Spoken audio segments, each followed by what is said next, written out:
បើសិនជាអ្នកទាំងអស់គ្នាមាន ad account ប៊ូមានបញ្ហាបែបនេះតើយើងត្រូវដោះស្រាយតាមវិធីណាអានេះគឺនៅលើទូរស័ព្ទគឺវា update ទៅលើ device លើទូរស័ព្ទខ្ញុំអត់ដឹងថាវាមានបញ្ហាទៅលើអីទេព្រោះឥឡូវនេះគឺឲ្យតែយើង log in account ប៊ូចូលទៅក្នុងទូរស័ព្ទគឺវាមានបញ្ហាបែបនេះគឺយើងដាក់ប៊ូឬក៏ active គឺអត់កើតទេគឺវាបានឲ្យយើងព្យាយាមម្ដងហើយម្ដងទៀតប៉ុន្តែដំណោះស្រាយរបស់យើងគឺយើងយក ad account ដែលយើងមានបញ្ហាហ្នឹងយើងយកទៅ log in នៅលើ computer យើង log in ចូលទៅក្នុង computer ទៅយើងវាយនៅ ADM manager គឺយើងចូលទៅ add account ប៊ូរបស់យើងគឺវាដំណើរការធម្មតាជាក់ស្ដែងដូចខ្ញុំរ៉ានការងាររបស់ខ្ញុំចូលមកក្នុងទូរស័ព្ទគឺវាចេញបែបនេះវាធ្វើអត់កើតទេ add account របស់យើងហើយយើងចូលទៅក្នុង computer គឺដំណើរការធម្មតាអញ្ចឹងសម្រាប់គ្នាយើងដែលមានបញ្ហាបែបនេះយើងដោះស្រាយតាមវិធីដូចខ្ញុំប្រាប់អញ្ចឹងយើងយក add account របស់យើងដែលកំពុងតែកាន់ page ហ្នឹងយើងចូលទៅក្នុង login ចូលក្នុង computer ទៅប្រាប់គ្នាយើងដែលអត់ទាន់មាន computer យើងមានតាមទូរស័ព្ទយើងរងចាំវាមួយថ្ងៃសិនទៅចាំមើលវាចប់ update យើងអាចដាក់ប៊ូបានធម្មតាវិញហើយតែសម្រាប់ខ្ញុំផ្ទាល់ខ្ញុំប៊ូនៅលើ computer គឺឃើញថាដំណើរការធម្មតាគ្នាយើងហើយសម្រាប់គ្នាយើងមួយចំនួនដែលគាត់ប្រើ add account ប៊ូនៅលើទូរស័ព្ទគឺវាចេញតម្រងបែបនេះគ្នាយើងនេះវាចេញថា add account របស់យើងមានបញ្ហាឲ្យយើងនឹងព្យាយាមសារថ្មីព្យាយាមម្ដងហើយម្ដងទៀតទៅយើងចូលទៅ add account ថ្មីរបស់យើងវាឲ្យយើងបដូរ add account ឬក៏ប្រើ add account ដដែល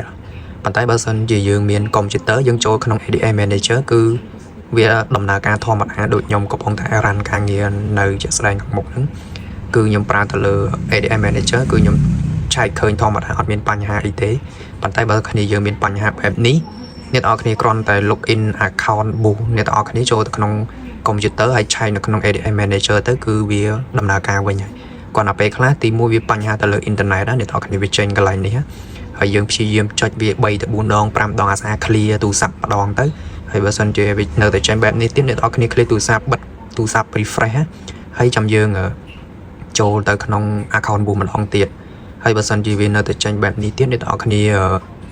ដាក់កប៉ាល់ហោះយើងអូពីលើអញ្ចឹងមកយើងដាក់កប៉ាល់ហោះមួយមកយើងទុកវា10 second 15 second ទៅយើងបើកប៉ាល់ហោះមកវិញមកយើងបន្តការងារយើងវិញមកហើយវានៅតែចេញបែបនេះទៀតគឺបានន័យថាគឺវា update ទៅលើ device ទូរស័ព្ទអញ្ចឹងយើងយក account ដែល boost ហ្នឹងយើង log in នៅក្នុង computer របស់យើងទៅហើយយើងឆែកនៅក្នុង ADM manager ហើយយើងចូលទៅឆែកនៅក្នុង ADM manager ទៅគឺយើងអាចធ្វើការធម្មតាហើយព្រោះតម្រងបែបនេះគឺខ្ញុំជួបច្រើនដងហើយគ្នាយើងខ្ញុំបើសិនជាអ្នកទាំងអស់គ្នាមាន ad account ប៊ូមានបញ្ហាបែបនេះតើយើងត្រូវដោះស្រាយតាមវិធីណាអានេះគឺនៅលើទូរស័ព្ទគឺវា update ទៅលើ device លើទូរស័ព្ទខ្ញុំអត់ដឹងថាវាមានបញ្ហាទៅលើអីទេព្រោះឥឡូវនេះគឺឲ្យតែយើង log in account ប៊ូចូលទៅក្នុងទូរស័ព្ទគឺវាមានបញ្ហាបែបនេះគឺយើងដាក់ប៊ូឬក៏ active គឺអត់កើតទេគឺវាបានឲ្យយើងព្យាយាមម្ដងហើយម្ដងទៀតប៉ុន្តែដំណោះស្រាយរបស់យើងគឺយើងយក ad account ដែលយើងមានបញ្ហាហ្នឹងយើងយកទៅ log in នៅលើ computer យើង log in ចូលទៅក្នុង computer ទៅយើងវាយនៅ ADM manager គឺយើងចូលទៅ add account ប៊ូរបស់យើងគឺវាដំណើរការធម្មតាជាក់ស្ដែងដូចខ្ញុំរ៉ានការងាររបស់ខ្ញុំចូលមកក្នុងទូរស័ព្ទគឺវាចេញបែបនេះវាធ្វើអត់កើតទេ add account របស់យើងហើយយើងចូលទៅក្នុង computer គឺដំណើរការធម្មតាអញ្ចឹងសម្រាប់គ្នាយើងដែលមានបញ្ហាបែបនេះយើងដោះស្រាយតាមវិធីដូចខ្ញុំប្រាប់អញ្ចឹងយើងយក add account របស់យើងដែលកំពុងតែកាន់ page ហ្នឹងយើងចូលទៅក្នុង login ចូលក្នុង computer ទៅ